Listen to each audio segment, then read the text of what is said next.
जे काय जेवढे असतील मराठ्यांचे तेवढं नाही सांगतो, सहज घेऊ नका विषय. आज माझ्यावर बेतली, उद्या तुमच्यावर बेतू शकते. त्यामुळे ही घटना गांभीर्यानं घ्या. सगळेच संघटना मराठ्यांच्या पासून सगळ्यांनी एक जीवानं आपल्याला असल्या वृत्तीचा, मी असल्या वृत्तीचा म्हणतो, आपल्याला नायनाट करावाच लागणार आहे. त्याच्याशिवाय हे थांबणार नाही. उद्या कदाचित तुमच्यावरही वेळ येऊ शकते. त्या टायमाला मग आम्ही म्हणणार आमच्या टायमाला तुम्ही मजा बघितली होती. म्हणून हा विषय गांभीर्यानं घ्या. आरक्षणाचे विषय असतील, राजकारणाचे असतील, एकमेकाच्या विरोधात भाषणं केली असतील, एकमेकाच्या विरोधात प्रेस घेतले असतील, तो भाग वेगळा. तो परवडले हो, ते परवडले. डायरेक्ट तरी दिसला तो बाजूला गेला. पण हे करून घेणाऱ्यांनी इथूनच करून घेणं ही गंभीर विषय.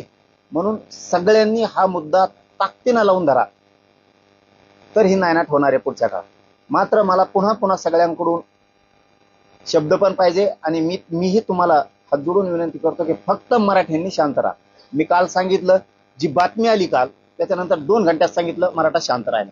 आभारी आहे मी तुमचा खरंच मनापासून, कारण मी तुमचं ऐकतो, तुम्ही माझं ऐकता. ह्या समाजाला मला मानावंच लागेल. असा ग्रेट समाज होणार नाही. कुठलाही किती करोडात एकत्र आले तरी शांत राहा म्हणले शांत राहिले. कालही सांगितलं शांत राहा.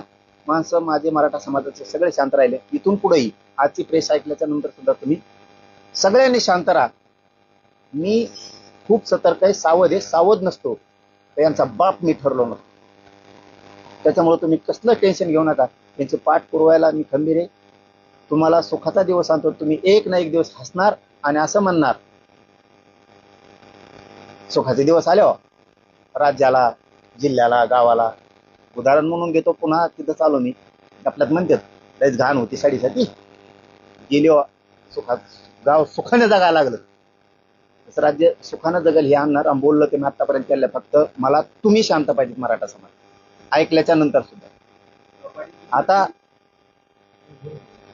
आता मी जी घटनाक्रम आहे ना तो सांगतो. जो घटनाक्रम घडलाय तो मी क्लिअर सांगतो तुम्हाला सगळ्या. पोलिसांनी त्यांना धरा, नका धरू, सोडून द्या उद्या, त्याच्याशी देणं घेणं नाही. कारण त्याचं